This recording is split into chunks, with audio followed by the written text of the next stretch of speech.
미리 알아두면 유익한 법률 상식. 따분하고 지루한 법률에 대해서 즐겁고 쉽게 재밌게 말씀드리겠습니다. 오늘은 명예훼손에 대해 알아보겠습니다. 여러분 제가 가장 사랑했던 커플이 누군지 아세요? 모르죠. 송송 커플. 아. 저 정말 사랑했거든요. 네. 본인 커플인 줄 알았는데. 그래서 제가 꿈도 많이 꿨어요. 그래서 송송, 홍준기 씨가 원래 저의 연인이었는데 송혜교 언니한테 제가 보내주면서 축하한다고 막 그렇게 송혜교 씨를 좋아하신 것던 거예요? 그 둘 다. 아. 네, 그랬는데 이렇게 안타깝게 이별을 하게 됐잖아요. 그렇죠? 이유에 대해서 지금 어마어마한 찌라시들이 돌았잖아요. 네. 이번에 송혜교 씨가 명예훼손으로 그 찌라시 유포한 분들 그리고 네. 만든 분들을 지금 고소를 그렇죠. 했잖아요. 김현장 선임하셔서 고발하셨죠. 근데 최근에는 이제 이야기한 것처럼 댓글이나 이제 뭐 SNS 때문에 이제 명예훼손과 관련된 사건이 좀 많아진 것 같아요. 네. 사이버냐 아니냐, 허위냐 진짜냐 이 네 가지의 구분을 갖고 서로 이제 교차해갖고 네. 개념이 결합된다 이렇게 보면 될 것 같아요. 모욕죄도 비슷한 건가요? 그래서 모욕은 야 삐삐삐삐삐 이게 욕. 네. 구체적인 내용이 없어요. 날려주세요. 근데 뭐 안 하여튼 되죠. 하여튼 나도 잘 먹거든. 그런 여러 가지 네. 이제 욕설과 같은 것들이 모욕의 대상이 돼요. 구체적인 내용이 없을 때. 아. 근데 구체적인 사실관계다라고 해서 이게 진짜일까 아닐까 평가할 수 있는 그런 문제라고 하면 또는 판단할 수 있는 문제다. 좀 증명할 수 있는 문제다. 이렇게 되면은 명예훼손. 모욕이 아니라 명예훼손 명예훼손. 문제. 그래서 야 너 떼끼야. 나이가 나보다 20살 많으면 다냐? 네. 여기까지 하면 모욕은 아니에요. 상당히 모욕감 느꼈어. 네? 지금. 네. 뒤에 야 네. 이런 이제 모욕죄가 아, 이제 그런 오케이, 형태로 오케이. 이제 구분할 수도 있어요. 네. 퀴즈 하나를 제가 한번 내볼게요. 네. 지나가시다가 네. 여러 사람이 있는 자리에서 네. 저 사람 성폭행으로 감옥 갔다 온 사람이야 음. 라고 얘기하면 이런 말하는 사람 명예훼손죄로 처벌될 것 같으세요? 그게 팩트인 거죠. 그 그렇죠. 사람이 진짜 사실이에요. 그 사람이 갔다 온 거죠. 그 사실이라면은 음. 정보 전달의 차원에서 약간 조심하라는 차원에서 근데 이제 우리가 흔히 이야기를 할 때 보면 뭐 돈 없다, 못생겼다, 뭐 예를 들어 다 팩트예요. 근데 막 이런 걸로 막 약 올리고 매기면 사실 싸움 나거든요. 네네. 싸움이 난다는 거는 약간 그 명예가 훼손된 느낌이 있으니까. 있다는 걸로 생각을 하게 돼요. 그러니까, 그래서 네. 잘못일 수 있다는 생각이 그럴 것 들어요. 같다. 네. 대법원 판례 여러 개가 나와 있는 거는 전과를 사람들 앞에서 공공연하게 적시한 거는 명예훼손죄가 된다. 처벌하고 있어요. 다만 이 상황 따라서 이제 공공의 목적이 성립될 수도 있어요. 예를 들어서 엄마들 여러 명이 가는데 저 사람 나 사이트에서 봤어. 네, 그런 거. 성범죄자로 해갖고서는 뭐 왔던데 야 애들 저 조심시켜야 돼 이런 식의 취지로 얘기를 한 거라면 그 사람은 공연성이 있어도 공공의 목적 공공의 음. 목적. 이 달성돼서 그게 명예훼손이 안 될 수도 음. 있겠죠. 네. 그건 예외적인 경우고 요즘 같을 때 뭐 저 친일파야 뭐 이런 거 어때요? 친일파야 애매해요. 애매해요. 예. 이것도 이제 공익성 여부는 이제 맥락에 따라서 뭐 판단. 그렇죠. 네. 이 친일파라고 하면 모욕죄라고 말하기도 좀 그렇고 사실 적시가 없어서 네. 그냥 단순 평가의 문제로 관계만 틀어지고 말 것 같아요. 네. 모욕죄 되려면 이제 친일파 새끼야 이렇게 해면 이제 모욕죄 되는 거죠. 그죠? 여기 붙어야죠. 그러니까 말씀하신 대로 사실 여부와 무관하게 이제 부정적 영향을 미칠 수 있으면은 네네. 이제 위험하다. 그런데 뭐 예를 들어 식당을 갔는데 네. 여기 뭐 음식이 아니라 뭐 여기 음식물 쓰레기다. 뭐 예를 들어 이런 식으로 했어요. 이런 것도 해당할 수 있어요? 근데 그 표현은 사실은 좀 약간 위험할 수가 있어요. 쓰레기 네. 쓰레기 사실 병원이다. 먹을 막 이런 수는 것들. 있는 거잖아요. 그걸 진짜 쓰레기를요? 쓰레기라고 말할 수는 있잖아요. 예.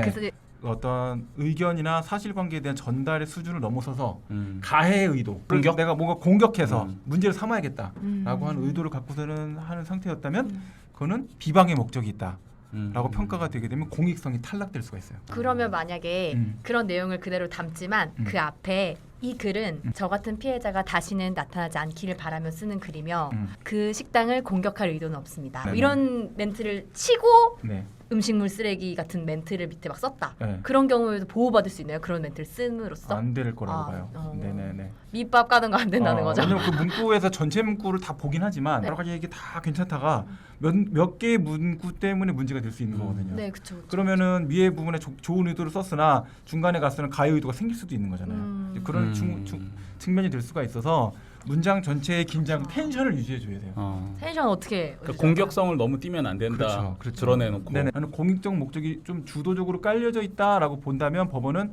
그러면 이거는 명예훼손이 아니야. 검사도 그렇게 하는 건 공익적 목적이 더 강하니까 그럴 수 있어. 근데 중간에 그런 생각으로 시작을 했는데 중간에 막 울컥울컥 올라와갖고 뭐 이렇게 말 쓰는 거죠 이제 네. 뭐 이렇게 공격적인 말들 네. 뭐 이렇게 음식이 쓰레기인데 그거 뭐 음식물을 갖고서는 뭐 실제로는 뭐 분리수거해야 될 음식을 쓰는지 아닌지 어찌 모르겠다 뭐 이런 식으로 막 썼다. 이렇게 되면 그거는 가해 의도가 있다라고 평가될 가능성이 있겠죠. 그렇구나. 네. 그러면 그런 이슈 말고 제가 네이트판 하니까 갑자기 떠오르는데 네네네. 전 남친 이야기 이런 거 네. 많잖아요. 네. 특히 이번에 강타 씨 사건 때도 오정현 씨가 네네. 누구나 보면은 알 것 같은 내용으로 막 글을 썼잖아요. 네네. 근데 그런 것도 사실은 그러면 문제가 될 수 있는 거 아닌가요? 문제 될 수 있죠. 그렇죠. 네. 약간 이제 공적인 인물, 네. 연예인이나 이런 사람들에 대한 사실관계에 대한 문제들은 명예훼손이 성립되기가 좀 쉽지 않은 부분이 있어요. 왜냐하면 그 공익적 목적을 볼 때 이익이 된다 이것만 보는 게 아니라 특정 사회 집단 또는 사회의 사람들이 갖고 있는 공통의 관심사라는 것들도 근데 그 내용이 그 사람을 너무 집중적으로 공격하거나 비난하는 데 목적의 포인트가 있는 게 아니라 관심을 충족시키는 형태가 된다 그러면 약간 연예인이니까 당할 수도 있다. 당하는 공적인 것도. 입장이 좀 있어요. 더 한 가지 더 큰 점은 피해자가 될 수 있는 그 강타 씨 입장에서 네. 오정현을 명예훼손을 고소를 해봐요. 그럼 뭐로 고소할 거예요? 허위 사실의 명예훼손을 고소할 거예요? 아니겠죠. 그럼 사실적지의 명예훼손을 고소할 거예요? 그럼 사실적 인정해 주는 꼴이 되잖아요. 그렇죠, 그렇죠. 그 선택이 생각보다 굉장히 어려워요. 그래서 명예훼손을 고소하실 때 특히 공인은 오픈돼 있잖아요. 그렇죠. 사실적 시에 명예훼손을 고소했다 그러면 사실이네. 그럼 게임이 끝난 거예요 이미.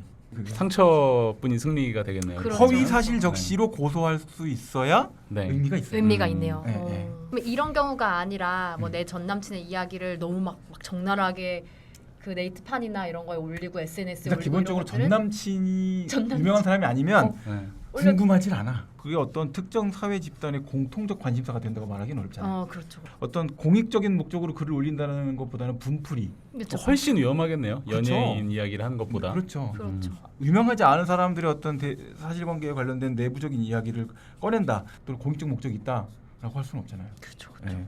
친구끼리 친구끼리 조용히 앉아서 하면 되지. 그걸 아고라판에다 막 쓰면 때려 올리는 위험하다. 거는 제가 볼 때 굉장히 위험할 수 있다.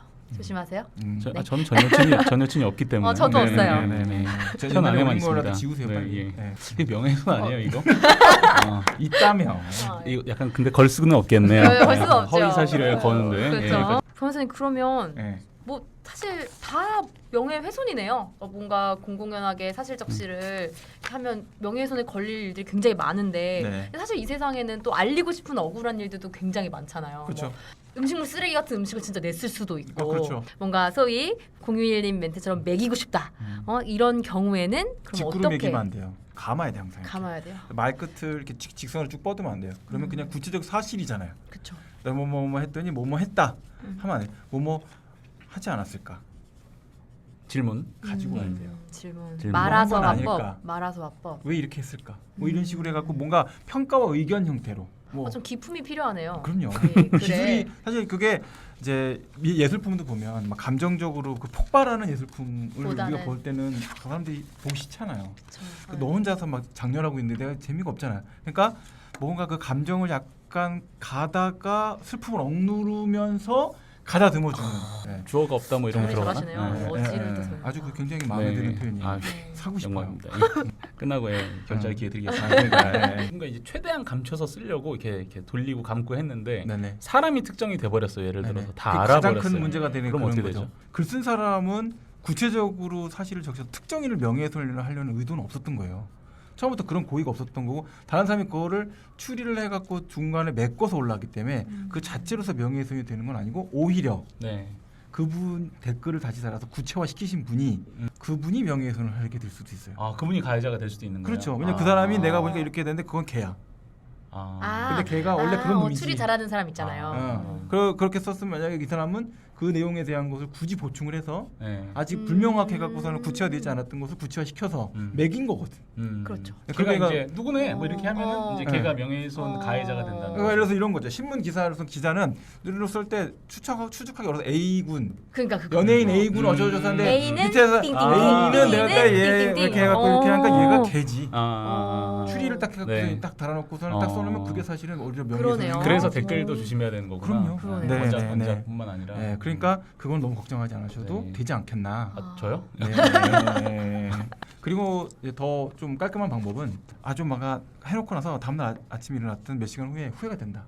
바로 찝찝하지. 삭제. 그리고 뭐 지울 수 없는 사이트들도 있잖아요. 네. 부연 설명을 통해서 좀 희석시키는 방법 이런 것들을 좀 하실 필요가 있는데 삭제하신 다음에 글 다시 남기시거나 할 필요는 없어요. 네. 그다음에 여기도 또 똑같은 내용들은 삭제를 했는데 다시 또 뭐 사과를 한다든지 뭐 이런 불필요한 행동을 해서 스스로 이제 문제를 무덤을 만드실 파는 필요는 없죠. 없다. 네. 그럼 이제 만약에 사이버 범죄 피해자가 된다면 네. 그냥 경찰서로 가면 되나요? 아니면은 뭐 어디 인터넷으로 신청하는 그런 경로가 있나요? 그것보다는 보통은 이제 경찰에다가 정식으로 이제 고소 고발을 하는 형태로 해야지 조사가 이루어질 수가 있어요. 왜냐하면 어차피 인터넷 기관들 자체는 네. 수사권이 없어요. 사이트 자체를 차단시키거나 네. 댓글을 폐쇄시키는 정책을 운영할 수는 있는데 그것 외에는 피해에 대한 어떤 고소고발, 처벌 이런 것들은 결국 형사법적인 문제잖아요. 그렇죠. 그러니까 또 더 문제는 뭐냐면 그 댓글을 누가 썼는지 찾는 것 자체가 사실 쉬운 문제가 아니에요. 네. 네. 근데 그러면 뭐 우리가 잘 알고 있는 포털 사이트나 해당되는 사이트에서 그 내용들을 관리하고 있다 한들 개인정보보호법에 묶여 있기 때문에 그걸 함부로 공유해 줄 수도 없고 네. 법적 권한 자체가 제한적이기 때문에 그 문제에 있어서는 결국은 수사기관의 도움을 받을 수밖에 없어요. 근데 생각보다 명예훼손의 범위가 정말 작고 크다, 넓다 이런 생각을 정말 지금 들으면서 계속 많이 하게 됐는데 착하게 사세요. 네. 지금처럼 살면 되겠네요. 네. 그죠? 네. 네. 네. 하지만 지금 제가 진짜 알려야겠다 이러면은 말하자화법. 직구가 아니고 기품 있고 교양 있는 말하자화법을 쓰는 걸로. 설사 이제 뭐 공익 있더라도 네. 네, 뭐 공익을 위한 공격은 없다. 네. 공익을 위한 뭐 문학이 있다. 어머. 예술이다. 이런 마음을 가지고 네, 뭐 저는 뭐 원래 그런 거 안 쓰니까. 품격 있다. 네, 되게 멋있어 그리고 보여요. 이제 뭐 억울하다. 누군가 그래도 내가 꼭 한번 약 올려야겠다. 이러면은 뭐 의견이나 의문이나 확인 네. 그쵸. 뭐 이런 거를 좀 잊지 않는 게 중요할 것 같습니다. 그렇죠. 네, 오늘 명예훼손과 이게 잘 어울리는 단어인지 모르겠지만 네. 네, 뭐 꿀팁이라는 꿀팁을 네네. 얻어가는 것 같습니다. 뭐 사실이든 그리고 허위든 개인의 인격적 가치에 이제 해를 끼치게 된다면 네. 명예훼손죄가 성립한다는 사실을 네. 일단 기억하는 게 가장 오늘 중요한 내용인 것 같습니다. 네. 예, 간단한 법률 상식만 알게 되셔도 원하지 않는 형태의 공격을 피하실 수가 있습니다. 궁금한 점이 있으시면 언제든지 저한테 물어보시면 됩니다. 네, 미리 알아두면 좋은 유익한 법률 상식 미리 좀 알려주지가 궁금하시다면 구독, 좋아요, 알림 설정 사랑인 거 아시죠? 저희 변호사님은 가감 없는 댓글 남겨주셔도 명예훼손으로 고소 안 하신답니다. 지금 바로 써주세요. 안녕.